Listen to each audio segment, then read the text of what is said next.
Un cajero automático con pulso. Esa fue la frase que usó Sofía para describirme, la aguja de hielo que se clavó en mi corazón y lo detuvo por un instante. No la oí por casualidad. Sus palabras frías y calculadas subieron por la escalera de madera hasta donde yo estaba, paralizado, buscando mis pastillas. Mi hijo Carlos no la contradijo. Su silencio fue un eco de su consentimiento, una confirmación de que para ellos ya no soy un padre, sino un obstáculo, un conjunto de activos a liquidar. La casa, los recuerdos, mi vida entera reducida a una transacción inmobiliaria. Pero no sentí la rabia que esperaban provocar si les hubiera confrontado. En su lugar, nació algo mucho más peligroso, una lucidez glacial. Se dieron cuenta de que estaba viejo, pero no entendieron que la vejez afila el ingenio y destila la paciencia. Y ahora, van a recibir su última lección, una que no se enseña en los bancos. Van a aprender el verdadero valor de las cosas. Antes de continuar, suscríbete al canal y dinos en los comentarios desde dónde nos estás viendo. La casa se ha convertido en mi cómplice. Cada mañana, el primer rayo de sol que se filtra por la ventana del salón ilumina primero el sillón de orejas de Elena, como si la saludara antes que a mí. Mantengo su presencia viva en los pequeños rituales, el aroma a cera que aplico a los muebles con devoción, el jarrón siempre con lavanda fresca, su perfume impregnado en el aire. A veces, me siento frente a su sillón vacío y le hablo en susurros, contándole el plan que ha empezado a tomar forma en mi mente. La madera cruje como si me respondiera, las vigas del techo, que sostuvieron nuestras risas y llantos, ahora guardan mi secreto. Este hogar, que ellos ven como un capital inmovilizado, es un organismo vivo, un testigo de piedra y roble que ha presenciado el amor, y ahora presenciará la justicia. Un santuario, que se niegan a respetar y que por tanto nunca poseerán. Mis manos cuentan mi historia mejor que mis palabras. Antes eran firmes, mapas de venas y callos capaces de doblegar la madera más recia, de encontrar el alma oculta en un tronco inerte. Recuerdo haber intentado enseñarle a Carlos, cuando era un niño, a tallar una pequeña golondrina. Se frustró a los 5 minutos, quejándose de las astillas, de la paciencia que requería. Sus manos estaban hechas para los teclados y los contratos, siempre impolutas. Las mías, para el polvo, la resina y el sudor. Hoy tiemblan al sostener la taza de café, pero cuando cojo una de mis viejas gubias, el temblor cesa. Es como si el acero frío me devolviera la firmeza, como si la herramienta recordara su propósito y me lo transmitiera. Son las mismas manos que construyeron su futuro. Ahora con la misma precisión tallarán su merecido desengaño. La última vez que vinieron a comer, el domingo pasado, su actuación fue impecable. Carlos llevaba uno de sus trajes caros, que siempre parece quedarle un poco apretado en los hombros, como si la ambición le impidiera respirar con normalidad. Sofía, con su sonrisa de porcelana y su mirada que lo tasaba todo, me trajo un bizcocho industrial. Para que no te esfuerces, papá. Sus ojos no se posaban en mí, sino que recorrían las paredes, calculando metros cuadrados, valorando el aparador del siglo XVIII, la colección de cerámica de Talavera. Su conversación era un campo de minas de indirectas, la subida de los tipos de interés, el colegio de Laura, lo difícil que era mantener su nivel de vida. No era una visita familiar, era una inspección técnica, un peritaje sutil y cruel de mis posesiones y de mi resistencia. Para que Carlos estudiara económicas en una universidad privada, tuve que sepultar mi sueño más profundo. Anhelaba abrir un pequeño taller de ebanistería artística, un refugio donde crear piezas únicas, donde la madera hablara. En su lugar, me encerré durante 30 años en una fábrica de muebles en serie. El ruido ensordecedor de las sierras mecánicas era la banda sonora de mi renuncia. El olor a barniz barato y a serrín compactado se me metió en la piel, en el pelo, en el alma. Cada noche, Elena me esperaba con un ungüento para las manos agrietadas, sus ojos tristes entendiendo el sacrificio sin necesidad de palabras.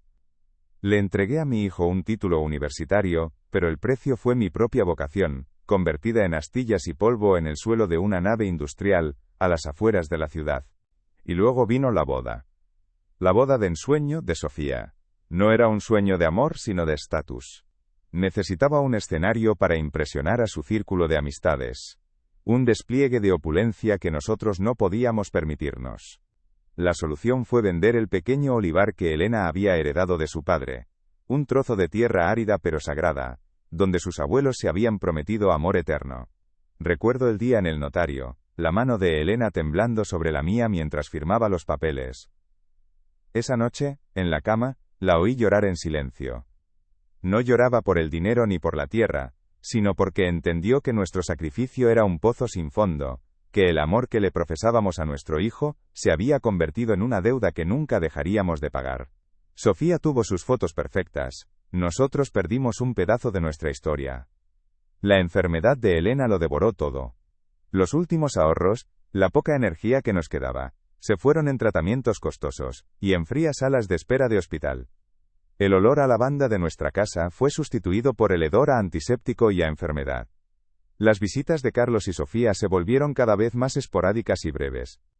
Tenemos una reunión importante, Laura tiene un examen, decían siempre con la prisa reflejada en sus rostros, incómodos ante la cruda realidad del deterioro. Veía en los ojos de mi hijo no la preocupación de un hijo, sino el fastidio de quien se enfrenta a un problema logístico, a una interrupción en su ajetreada agenda de éxito. Murió en una habitación impersonal, cogida de mi mano mientras nuestro hijo, probablemente, cerraba algún trato por teléfono. Volví solo a esta casa inmensa y silenciosa. Aquel domingo, después de que se marcharan, encontré el fogón de la cocina encendido. El silbido del gas era casi inaudible, pero el olor llenaba el aire. Al principio, pensé en un descuido, un simple olvido fruto de sus prisas. Pero mientras giraba el mando para apagarlo, una certeza helada me recorrió la espalda. No fue un descuido. Fue una sugerencia. Un acto deliberado de negligencia calculada. Una forma de sembrar la semilla de la duda sobre mi capacidad para vivir solo. Aquí solo corre peligros, había dicho Carlos. Querían fabricar las pruebas de mi propia incompetencia, acelerar mi traslado a esa residencia de la que hablaban en susurros. El olor a gas no era el de un accidente, era el aliento fétido de su impaciencia, de su plan mezquino. Esa noche no pude dormir. Subí al taller, el único lugar de la casa que ellos nunca visitaban, como si le tuvieran miedo al trabajo manual, al polvo de la creación. El aire estaba quieto, cargado con el aroma de maderas nobles que llevaba años sin trabajar, nogal, cerezo, olivo. Mis herramientas colgaban en la pared, ordenadas, esperando un propósito.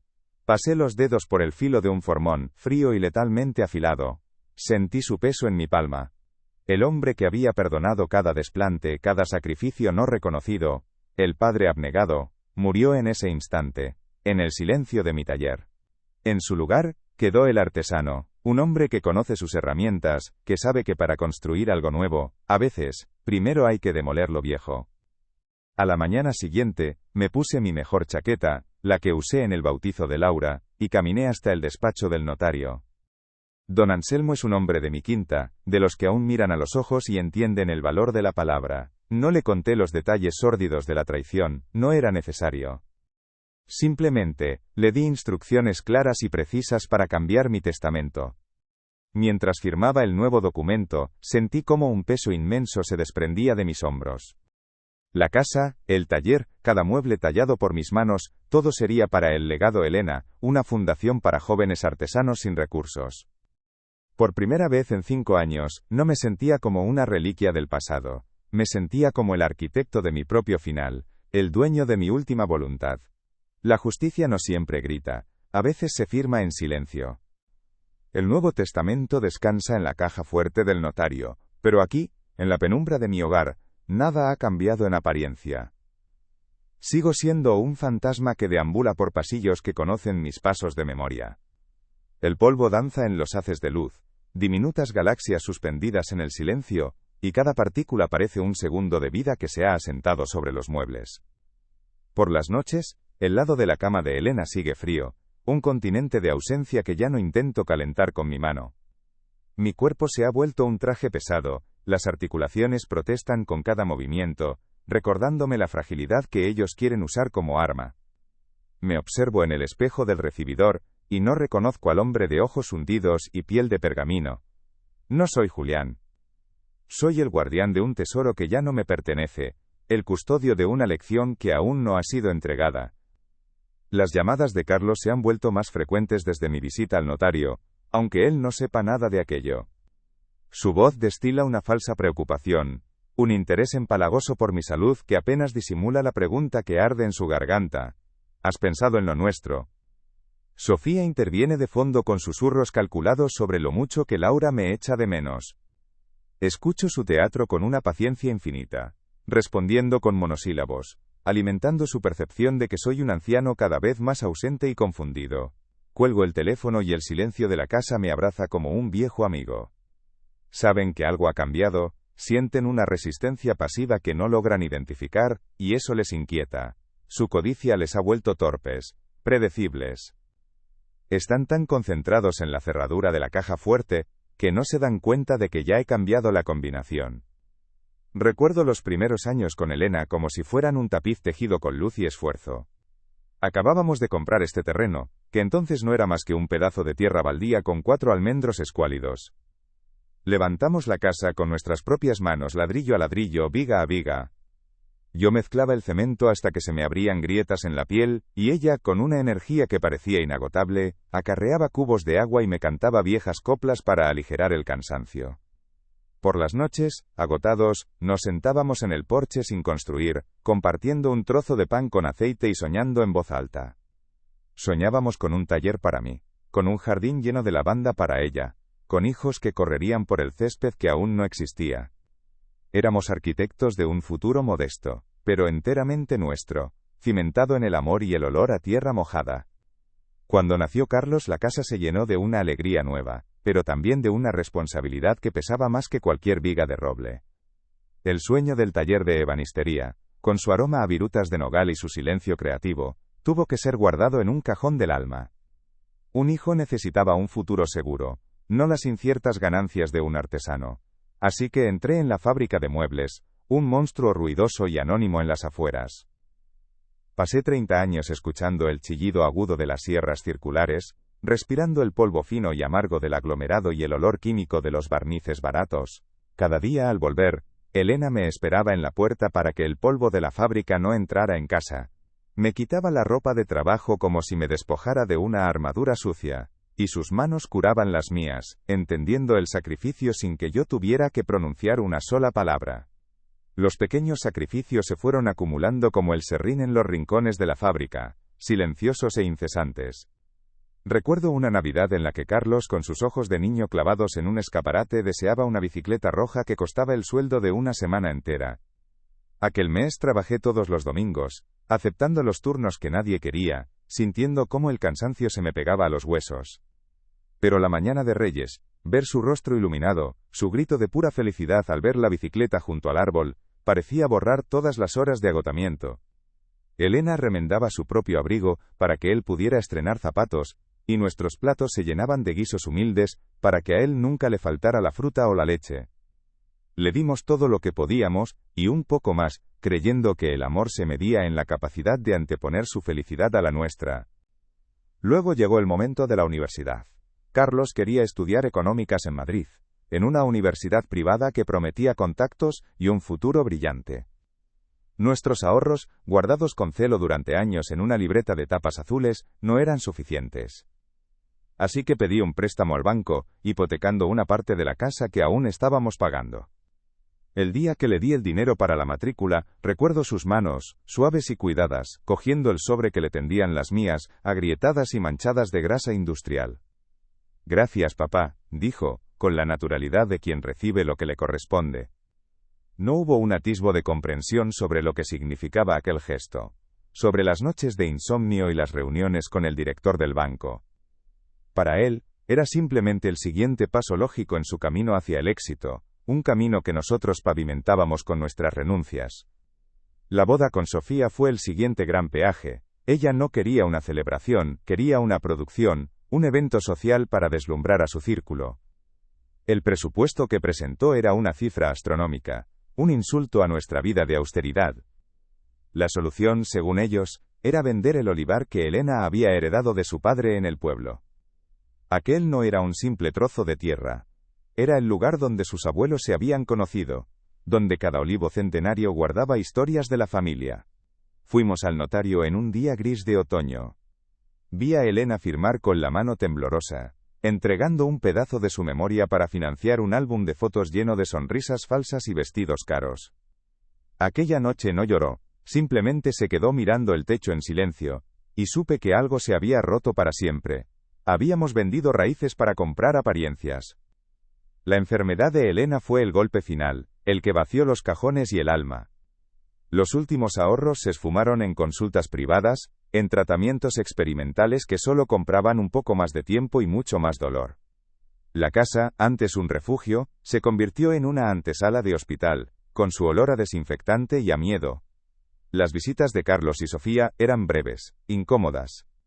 Se sentaban en el borde de la silla, mirando el reloj, hablando en voz baja de sus problemas de trabajo, de los planes para el fin de semana. No veían a la mujer que les había dado todo, veían un problema logístico, una carga emocional y financiera que alteraba su perfecta vida programada. Murió una tarde de primavera, mientras el sol entraba por la ventana de la habitación, y yo estaba solo, sosteniendo su mano fría, porque nuestro hijo tenía una reunión inaplazable. Todas estas imágenes, todos estos sacrificios, desfilan ahora por mi mente con una claridad implacable, aquí, en la quietud de mi taller. No siento rencor, eso sería demasiado simple, demasiado humano. Siento el frío peso de la verdad. Les di mi tiempo, mis sueños, mi salud, y el legado de mis antepasados. Les entregué el fruto de mi vida entera, y ellos lo devoraron sin mirar atrás, sin saborearlo, siempre con hambre de más. Creyeron que mi amor era un recurso inagotable, una cuenta corriente de la que siempre podrían retirar fondos. No entendieron que el verdadero tesoro no era el dinero ni las propiedades, sino el amor incondicional que lo sostenía. Y ahora, ese amor se ha agotado. Ya no queda nada en la cuenta. Solo queda saldarla. La lección final no será sobre economía, sino sobre el valor. Y será la única herencia que recibirán de mí. 2 semanas después, cumplieron su guión. Vinieron con los rostros compungidos, hablando de una deuda con el banco, de la amenaza de perder su casa. Me imploraron dinero, una cantidad que sabían que yo no tenía en líquido. Escuché en silencio, asintiendo con una expresión de serena tristeza. Cuando terminaron, no respondí. Me levanté, me acerqué a la chimenea y, con un movimiento lento, saqué un ladrillo suelto que solo Elena y yo conocíamos. Detrás, en un pequeño hueco, había una caja de madera de olivo. La abrí, y extraje una bolsita de terciopelo raído. De su interior, saqué una pesada y oscura moneda de plata. Un real de A8, visiblemente antiguo. Esto, les dije, con la voz firme, era del abuelo de vuestra abuela. Es mi posesión más preciada. Se la ofrecí a Carlos. Su rostro, era un poema de decepción y desdén. Vendedla, añadí. Es todo lo que me queda de valor real. Se marcharon sin mirar atrás, con la pesada moneda en el bolsillo de la chaqueta de Carlos. Sentí su peso simbólico desde el otro lado de la habitación, un ancla de decepción en su caminar.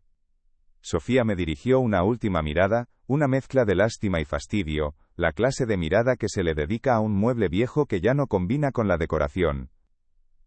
Cuídate mucho, papá, dijo, y sus palabras sonaron huecas, un eco en el pasillo que olía a cera y a lavanda. Cuando la puerta se cerró, el sonido no fue un portazo, sino un chasquido seco y definitivo, como el de una cerradura que se cierra por última vez. Me quedé solo en el salón, con el hueco del ladrillo aún abierto en la chimenea, un vacío que reflejaba el que ellos acababan de dejar en mi vida.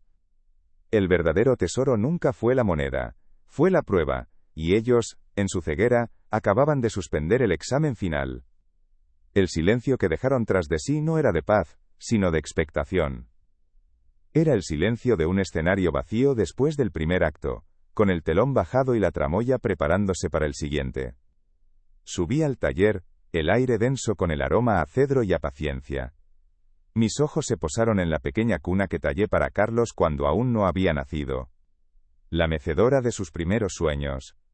Con un cuidado reverencial, casi quirúrgico, comencé a desmontarla. Cada tornillo que aflojaba, cada ensamblaje que separaba, era un nudo de mi memoria que deshacía. No sentía pena, sino una extraña liberación, como si estuviera despojando a la madera de un recuerdo profanado para devolverle su pureza original. La cuna no sería destruida, sería transformada. Dejaría de ser el símbolo de un comienzo para convertirse en el instrumento de un final, el recipiente de su última lección sobre el valor. A la mañana siguiente el teléfono sonó con la estridencia de una alarma en un monasterio. Era Carlos. Su voz, tensa y apresurada, preguntaba por un tasador de antigüedades, intentando sonar casual. «¿Esa moneda que nos diste, papá? Por curiosidad, ¿sabes algo de ella?» Le respondí con la verdad más simple y devastadora. «Es solo una vieja pieza de plata, hijo. El valor que tiene es el que vosotros queráis darle». Colgué antes de que pudiera replicar, dejando que la ambigüedad hiciera su trabajo. Después, pasé el resto del día trabajando la madera de la cuna. El cepillo se deslizaba sobre la superficie, liberando virutas que caían como lágrimas secas. El objetivo no era borrar el pasado, sino destilarlo. Estaba preparando la madera, lijando las capas de barniz que el tiempo y la decepción habían aplicado, buscando el corazón noble y desnudo del nogal que había elegido hace 45 años. Los días siguientes me dediqué a la casa, mi cómplice de piedra y roble. Empecé por el dintel de la puerta principal, el umbral que ellos cruzaban con sus zapatos caros y sus intenciones ocultas. Con mi gubia más fina, comencé a tallar una discreta guirnalda de hojas de olivo y flores de lavanda, un eco del olivar vendido, y del perfume de Elena. No era un adorno, era una cicatriz, una marca indeleble en la piel de la casa. Nadie la notaría a simple vista, pero yo sabría que estaba allí, un guardián silencioso en la entrada. Cada corte en la madera era un acto de reafirmación, una forma de anclar mis raíces y las de Elena tan profundamente en la estructura, que arrancarlas significaría derribar los muros. Estaba convirtiendo su activo inmobiliario en un testamento viviente, una obra de arte que no podía ser liquidada. Una tarde, mientras la luz dorada se filtraba por el ventanal, sonó el teléfono. Era Laura. Su voz era un hilo de genuina preocupación en la maraña de falsedades de sus padres. «Abuelo, ¿estás bien? Mamá y papá están muy raros, no paran de hablar de una moneda, y de que no les coges el teléfono». No la corregí. En lugar de eso, le pregunté por sus clases de dibujo, por ese talento que sus padres consideraban una pérdida de tiempo. «Nunca dejes que nadie te diga que tus manos no valen para crear, Laura. Nunca», le dije, y mi voz se quebró por un instante, cargada con el peso de mi propia renuncia. «Algunos tesoros no brillan, ni se pueden contar». Colgué sintiendo una punzada de tristeza por ella, una semilla de bondad atrapada en un terreno estéril. Quizás, solo quizás, la lección también era para ella. Con la madera de la cuna ya preparada, lisa y cálida al tacto, comencé la última fase de mi plan. Construí una caja. Simple, sin adornos ostentosos, pero con uniones perfectas, ensamblada con la precisión que solo dan décadas de oficio. La tapa encajaba con un susurro suave, el sonido de un secreto bien guardado. No la barnicé. Dejé que la madera de nogal respirara, que su aroma contara su propia historia. Cuando estuvo terminada la coloqué sobre el sillón vacío de Elena. Dentro no puse joyas ni dinero. Solo deposité una única cosa. El pequeño pájaro de madera, mal tallado y lleno de astillas, que Carlos intentó hacer de niño, y abandonó por frustración. La prueba tangible de su impaciencia, el símbolo de todo lo que nunca quiso aprender. La caja estaba lista. El escenario, preparado. Solo faltaban los actores. Una semana después, el teléfono sonó. Era Carlos. Su voz era un torbellino irreconocible de euforia y pánico. «Papá, la moneda, la moneda». «La llevamos a un experto, por si acaso. Es auténtica, papá. Una pieza de Felipe V, acuñada en México, casi única. Dice que vale. No te lo puedes ni imaginar. Estamos salvados». Escuché su excitación febril, el sonido de Sofía llorando de alivio al fondo. Esperé.